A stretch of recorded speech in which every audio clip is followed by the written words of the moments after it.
The first topic is monitoring standards by Dr. M.C. Panwar.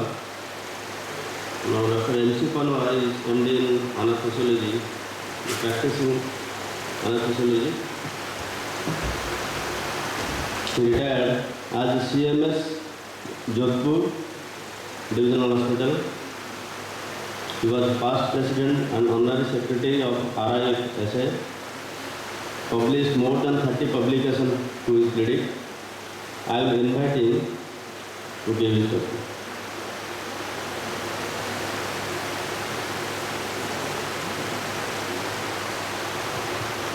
Thank you, Chairperson. This is the last session before lunch. I am sure you must be hyperglycemic, but I assure you I will take minimum time to deliver my lecture. The theme of the topic, I must congratulate Dr. Das Gupta for selecting a very appropriate theme, that is safe anesthesia, new horizon. This also includes the monitoring standards.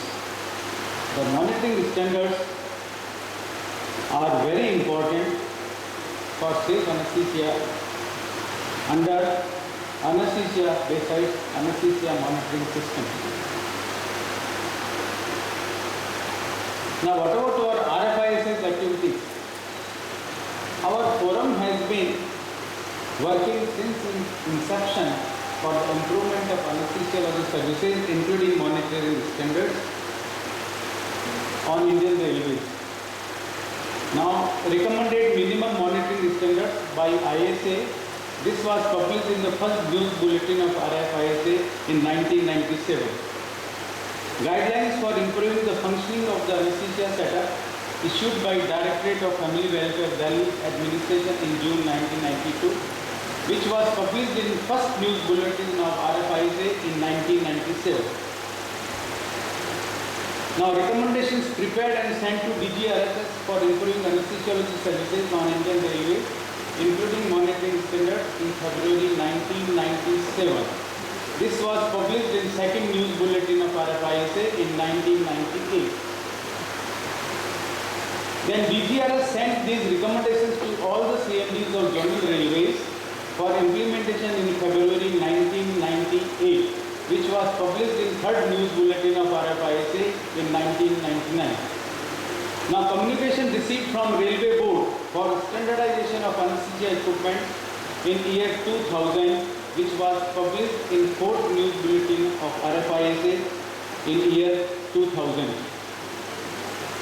Now, AM Ray oration on safety in anesthesia practice was delivered by Mrs. Baba during RFISA conference at Guwahati in 2005, which was published in 9th news bulletin of RFISA in 2005. 4 members committee, Dr. Chunki Dutta, Dr. S. Gupta, Dr. Prakash and myself, we prepared the recommendations for improvement of anesthesiology services on Indian Railways and sent to DGRHS for consideration and implementation in February 2005, which was published in 9th news bulletin of RFISA in 2005. An article on anesthesia and OT protocols, practice in railways, written by me, was also published in souvenir of ISACON 2008 at Jodhpur. Now, during this conference, the AM Ray oration was delivered by Dr. S. Das Gupta.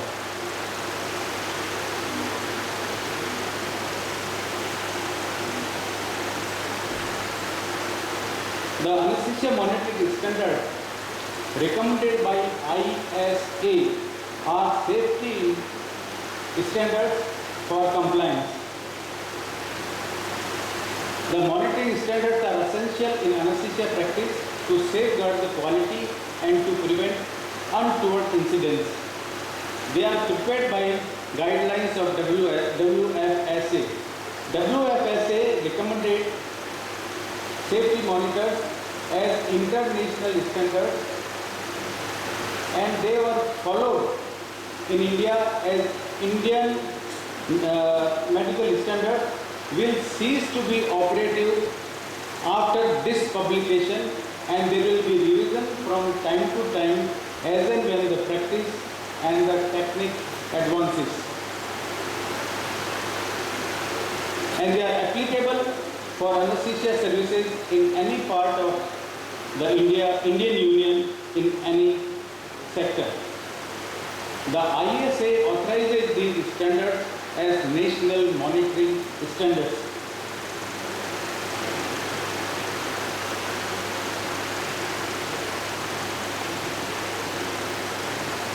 Now, what are the prerequisites of monitoring standards recommended by ISA?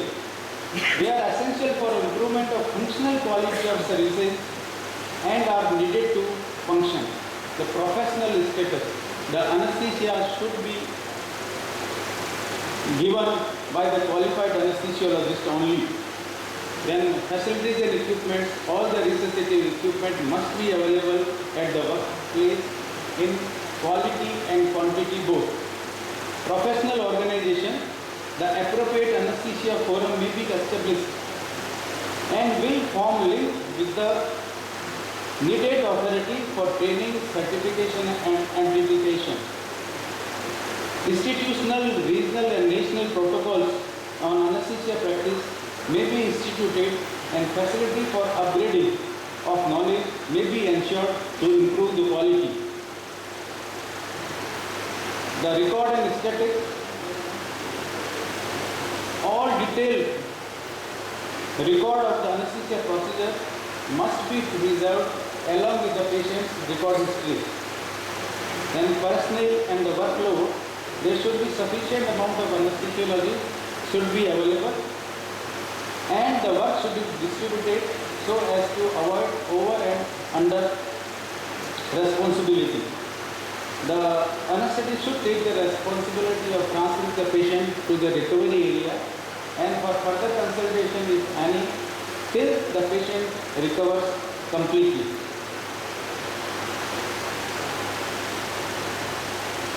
Now, basic standards are vital standards which are needed at any pre-planned anesthesia service. Pre-anesthetic evaluation should be done by the qualified anesthesiologist and should have registration.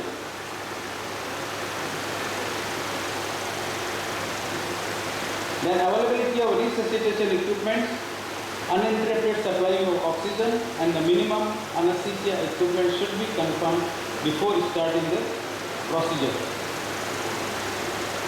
A light source should be available. Clinical monitoring of the color and pulse should be done every 5 minutes during the conduct of the anesthesia. Stethoscope, BP apparatus, thermometer should be there. Cardioscope with defibrillator showing the rate and the wave pattern should be available. Now, desirable standards, they are essential standards for higher surgical work. Now, it depends upon the type of work and the hospital you are working, and all basic standards which I told you should be met with.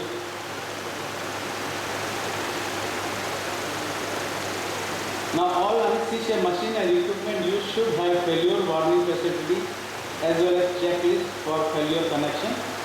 Every OT should have at least one operable anesthesia machine. Periodical caliber of vaporizer should be done. Every procedure should be monitored with pulse oximeter to observe oxygen saturation. Now, for major procedures undertaken should be monitored with as many varying equipment, that is airway pressure alarm, concentration analyzer, neuromuscular, respiratory volume, NIBP, capnometer, EBG, blood warmer, fiber optic laryngoscope, anesthesia, and as per your need and the setup you are working. Besides anesthesia monitoring system and the monitor, the success of the peri-operative care is the continuous presence of qualified and the vigilant anesthesiologist. Before I conclude my paper, I have some doubts in my mind. Number one, whether these recommendations are mandatory or we have to follow as per setup we are working. Number two, whether NCI's approval is a must for these recommendations. Number three, can ISA send this recommendation directly to the Government of India or the Ministry of Health and Family Welfare for further disposable to states and the likewise. In this monitoring standard, it is also mentioned that there is a separate monitoring standards for the developing and the developed countries. Why it is so? Maybe because of the financial constraints for the developing countries or otherwise. Thank you. Thank you, Dr. Kumar. Now I invite Dr. Sucharita Chakravarti, who is consultant anesthesiologist at Fortis Hospital, Kolkata, area of interest is neuroanesthesia. She will be talking on monitoring death of. Good afternoon, and a big thanks to Shivantada for giving me this opportunity to be here with you. Today I will be talking about monitoring depth of anesthesia. Now, what exactly constitutes anesthesia, especially general anesthesia? There have been different definitions and at different points of time, but what has been common to all these definitions is the fact that there is an element of hypnosis involved in it, that you expect the patient to be unconscious during the surgery.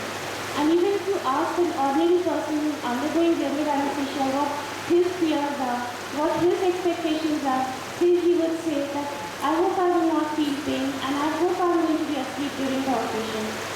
So why has this question come up?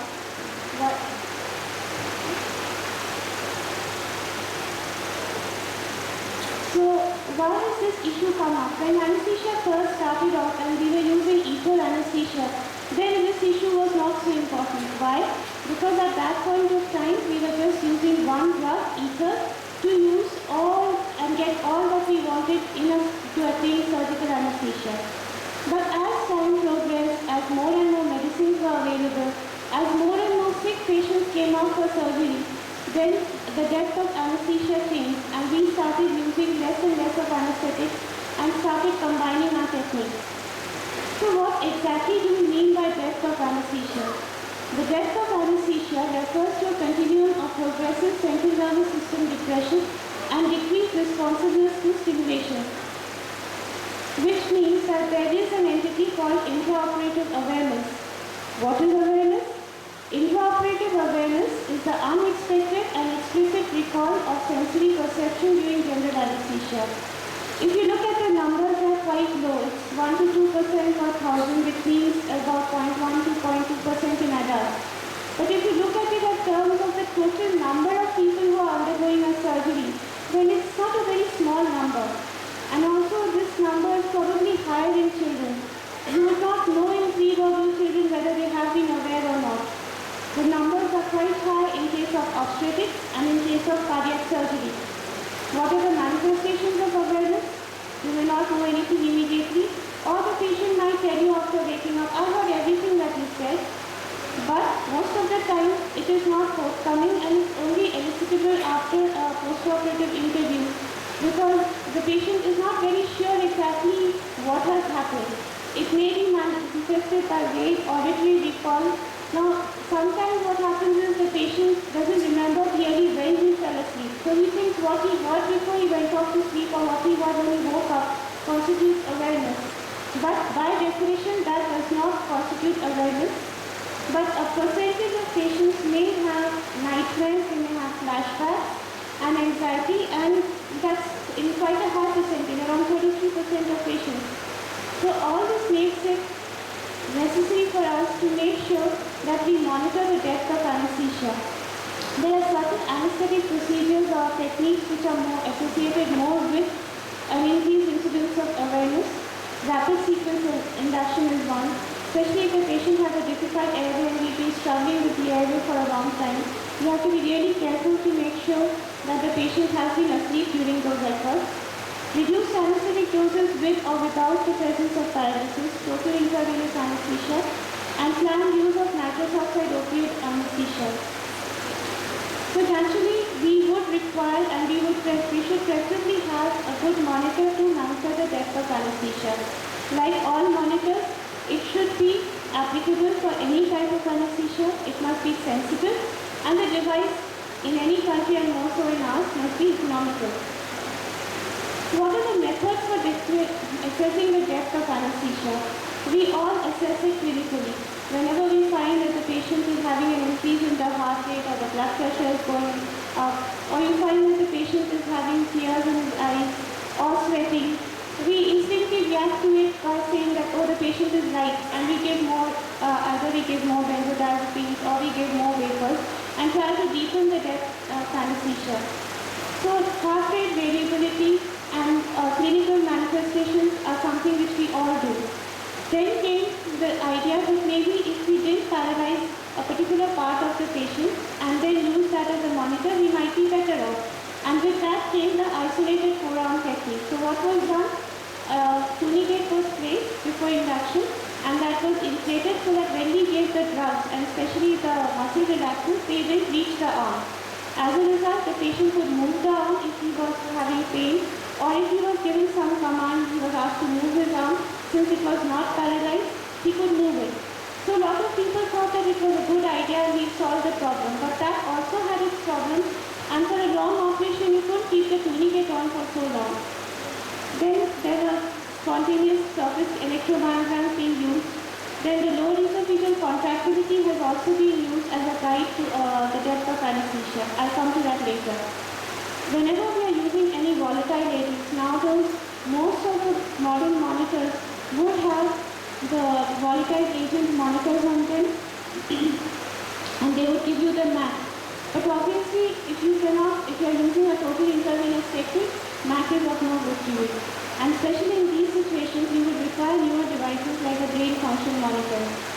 Coming to this esophageal contractility monitoring, what happens is the lower end of the esophagus has two types of contractions. One is a spontaneous lower esophageal contractility, which is mediated by the vagus, and as the depth of anesthesia increases, their contractility decreases, and vice versa. The second thing would be to use a small balloon, inflate it, and that initiates secondary peristaltic movements at the lower end of the esophagus. So what it does is, again, as the depth of anesthesia decreases, these peristalsis also increase. Coming to the brain function monitors, these are mainly of two types. We have a whole host of monitors which are looking at the brain electrical activity. So what they pick up is the EEG and with or without the ENG, and they process it and for our convenience convert it to a number which we use as a guide. So it can either look at the spontaneous cortical activity, that is the EEG, or it can look at either cortical and subcortical activity, or it can look at the ENG. The most common of these monitors, and perhaps the most popular, is the bispectral index known as the BIS. Now what it does is it looks at the EEG, it converts it, there's a mathematical conversion and there's a proprietary algorithm, and it converts that into a number, which is the BIS number. Again, you'll find that all these monitors which are looking at EEG ultimately end up by giving you a number. There's a scale from 0 to 100, with 0 indicating burst suppression and 100 indicating the absolutely awake state. And as far as this is concerned, a number of 40 to 60 is reported to reflect a low probability of awareness. So that's what the BIS strip looks like. So those are pre-gelled electrodes which go out to the forehead and they are connected to the monitor, and you get the number. You get the EEG and you get it in the form of a number. And that's what the number looks like. So that you can see you have these EEGs tracing there, and you have the BIS number on top and 63. So probably this patient is quite adequately anesthetized. What are the advantages of this? The advantages mainly are that there is a lower incidence of awareness. It is said that there have been a lot of trials on BIS, and probably it's the most investigated modality of all these brain function monitors. So it says that the use of BIS brings the incidence of awareness down from 0.9% 0.17. But mind you, it doesn't bring it to 0. And because you know exactly how awake or asleep your patient is, you can use it to titrate your anesthetic drugs so that you don't overdose or underdose the patients. And actually, that should lead to early awakenings with shorter recovery times, shorter packing stays. And in countries where there is, or in those centers where they have a large ambulatory anesthesia service, it is very useful because they feel that their patients become sleep-sluggish in shorter periods of time. But all is not without problems. If you look at BIS values, cerebral ischemia, hypoperfusion, senile dementia, hemorrhage, all these can affect the BIS values. Why? It's very evident because all these are going to affect your EEG. So anything which affects your EEG is going to affect your BIS values. Let's say someone is having a cerebral hypoperfusion or someone is demented. Now the elderly population is one group of patients where you would like to monitor the BIS so that you can use titrated amount of drugs, you don't overdose them. But if a patient has dementia, you don't know what's happening to that patient because the EEG is abnormal to start off with. So you're going to get a confounding factor there. If there is an inadvertent blockage of anesthesia drug delivery, it's got nothing to do with the patient. Your delivery system is faulty, but you would think that there's something wrong with the patient, so you would go on giving the drug. And if you're using electromagnetic devices, you're using patient warmers, if there's hypothermia, then all this would tend to influence the BIS values.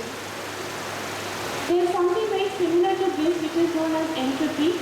The difference being that in addition to the EEG, it also picks up the EMG, the frontal EMG. And these two can be differentiated by the fact that the EMG has a faster frequency. So like the BIS, the entropy drops when the patient falls asleep and it increases when the patient wakes up. Again, there are two entropy numbers. It is reported as two numbers. One is the response entropy, RE, and the second is the state entropy, SE. So the maximum value for RE is 100 and the maximum value for SE is 91. And values between 40 to 60 are believed again to indicate that the patient is adequately anesthetized. Now one of these is indicating the EEG, one is indicating the EMG.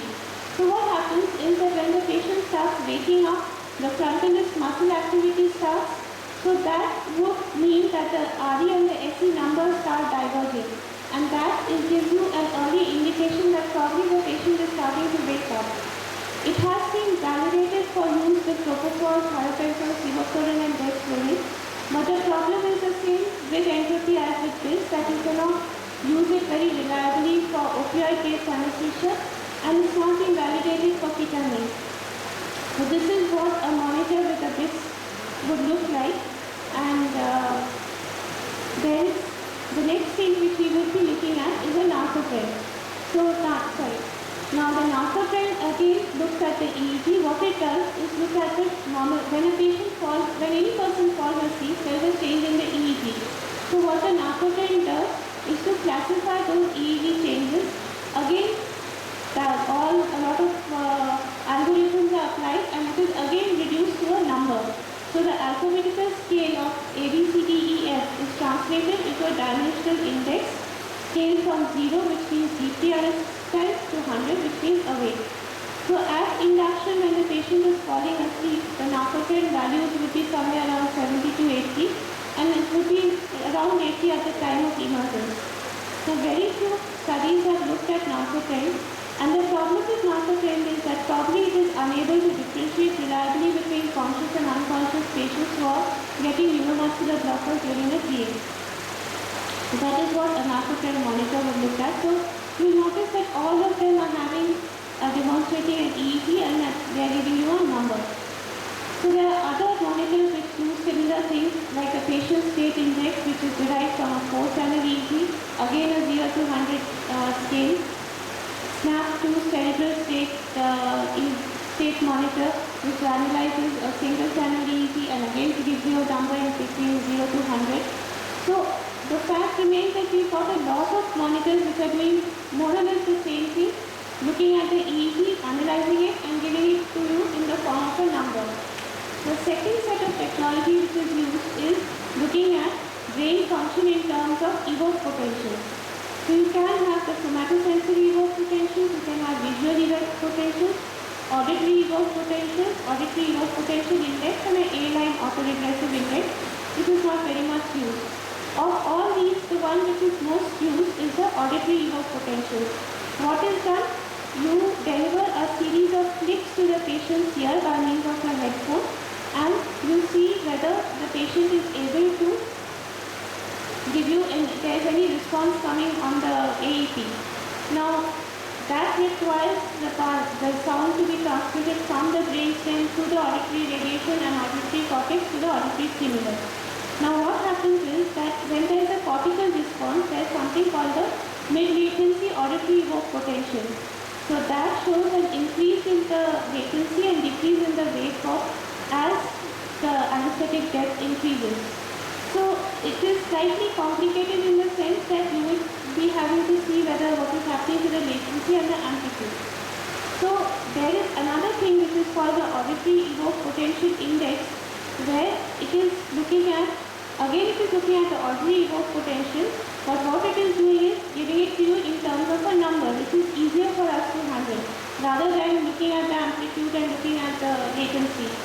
So, and the advantage of this over the MLAP is that it looks at impulses from the subcortical pathways, including the spinal cord.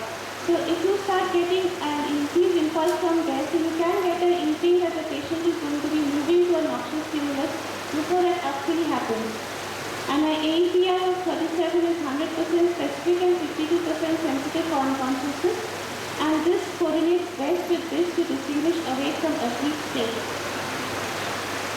So where does the future lie? We've got a whole lot of monitors, and the fact that we've got so many monitors proves the fact that maybe none of them is doing what we want it to do. PET scans have shown that when patients are given propofol, there is a decrease in the cerebral metabolism.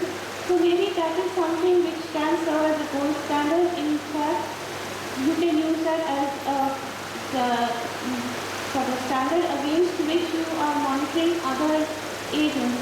But that is very expensive. That is not something which can be brought into the operating room, and also it is invasive. So maybe the future lies in something called SQUID, which is superconducting quantum interference device. And if this becomes commonplace, if this technology becomes less costly and more user-friendly, then maybe sometime in the future, some 10-15 years down the line, maybe this would become a routine monitor like pulse oximetry has become today. The advantage of this monitor is that not only does it tell you about the anesthetic depth, it tells you if there is any anoxia, it tells you if there is any awareness, it tells you if there is any brain pathology. To conclude, what is the status of the brain function monitors today? The ASA task force specifically looked at this, and they came up with a recommendation that it is not necessary to use brain function monitoring in all cases. A vigilant anesthesiologist who keeps a watch on all the parameters and interprets them is probably as good a monitor as is required for most of the surgeries. There are certain high-risk cases like cardiac surgery, trauma cases, ASA4 patients, very sick patients where you're using very small dose of anesthetic drugs, where the incidence of awareness is high. So it's probably these cases where it is some sort of depth of anesthesia monitoring is warranted. Otherwise, in usual cases, our presence and vigilance is good enough. Thank you for your patient hearing.